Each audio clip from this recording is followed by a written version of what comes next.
Casa. Estamos vendo na prática a estratégia bolsonarista para o enfrentamento à eleição de 2022.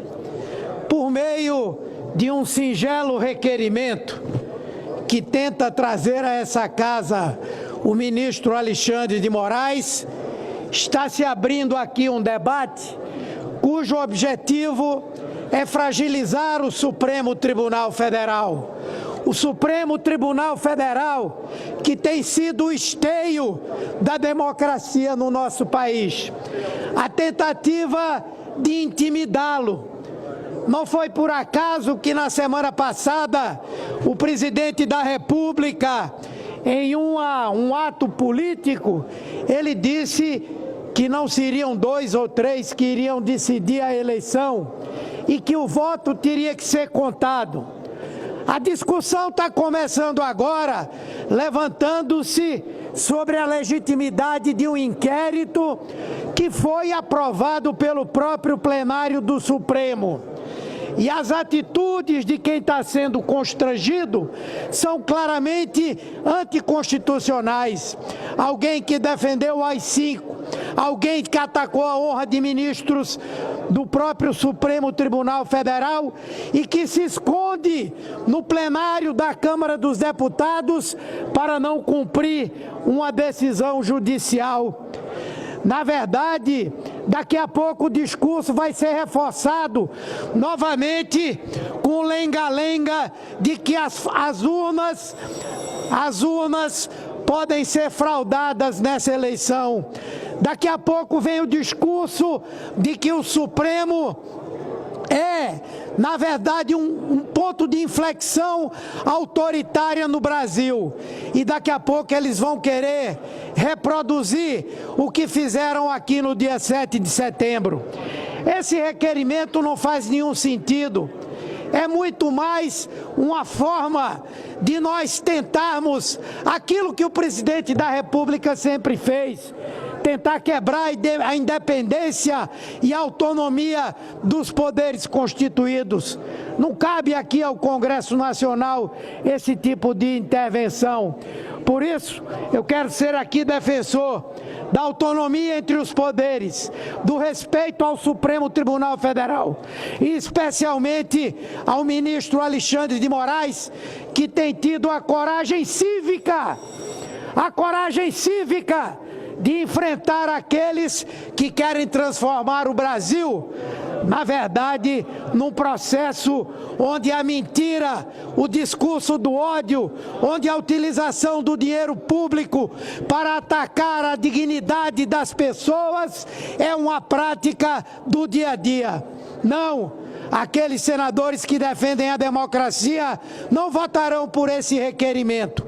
Aqueles senadores que, ao contrário dos que estão aqui apresentando esse requerimento, reclamam quando um parlamentar defende a tortura, debocha de quem foi torturado, e esses, nenhum deles veio até aqui levantar a sua voz para dizer que o deputado que fez isso descumpriu a Constituição, descumpriu os direitos humanos e descumpriu o que há de mais elementar, que é o respeito à dignidade das pessoas. Que falem contra a tortura aqui, que falem contra os que debocharam de uma mulher que foi torturada no período da ditadura militar. Não vi até agora eles fazerem isso aqui. Senhor presidente, eu queria... Com a palavra pela ordem, senador...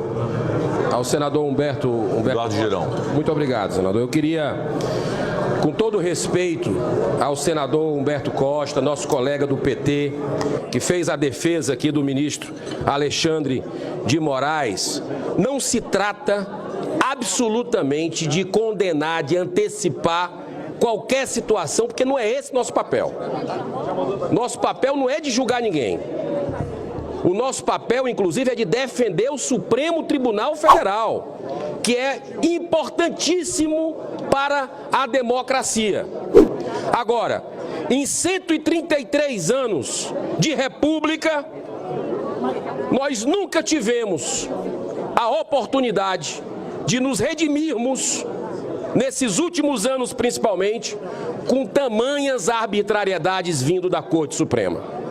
É a chance que nós temos, senador Rodrigo Pacheco, presidente dessa casa, a gente não pode perder essa oportunidade. Não estamos falando de impeachment aqui, nós estamos falando de um simples pedido de convite, um requerimento para que a gente possa ouvir o ministro Alexandre de Moraes, que veio aqui ser sabatinado nessa casa, jurou cumprir a Constituição brasileira, que é a nossa Carta Magna, e o que a gente está vendo é outra coisa na prática, é esclarecer. Você acha, meu querido senador Espiridião Amin, que a gente, algum de nós aqui vai destratar o ministro Alexandre de Moraes? É o perfil dessa casa desrespeitar alguém? Para concluir, senador. Jamais.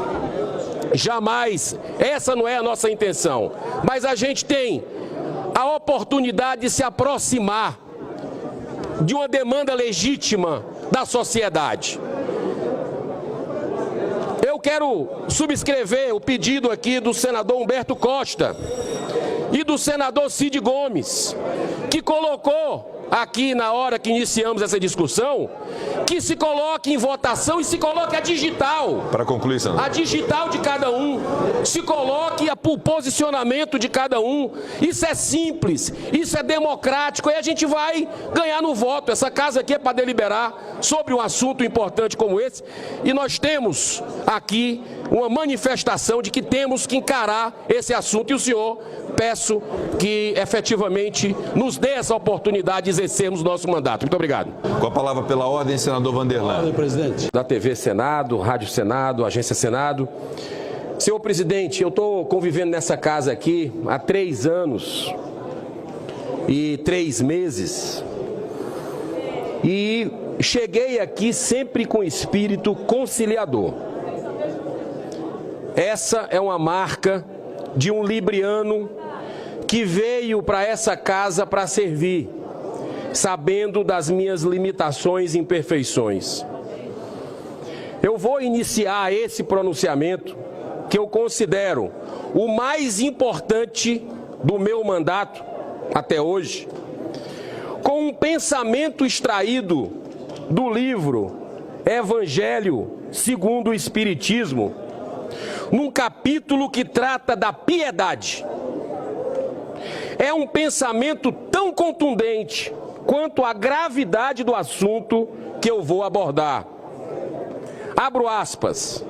A tranquilidade comprada ao preço de uma indiferença culpável é a tranquilidade do Mar Morto, que esconde no fundo das águas o lodo fétido e da corrupção.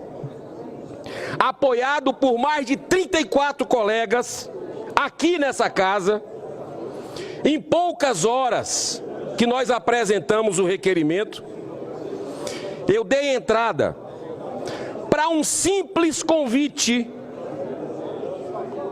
para ouvirmos o ministro Alexandre de Moraes, para que ele possa vir de forma respeitosa comparecer a uma sessão de debates temáticos com o objetivo de esclarecer o Senado a respeito dos inquéritos 428 e 4871. Nesses inquéritos, senhor presidente Rodrigo Pacheco, segundo um número considerável de juristas, dentre eles vou citar apenas um, doutor Ives Gandra Martins, senador Espiridião Amin, nos deparamos com uma série de abusos e irregularidades em flagrante violação do sistema acusatório brasileiro, onde a mesma instituição é vítima, investigador e juiz. Além disso, a própria designação do ministro para presidir o inquérito. Além disso, a própria designação do ministro para presidir o inquérito não obedeceu às normas da Corte, nem aos princípios constitucionais. Por falar nisso, até a própria PGR, Procuradoria-Geral da República, lá no início do inquérito, pediu o seu arquivamento através da doutora Raquel Dodge.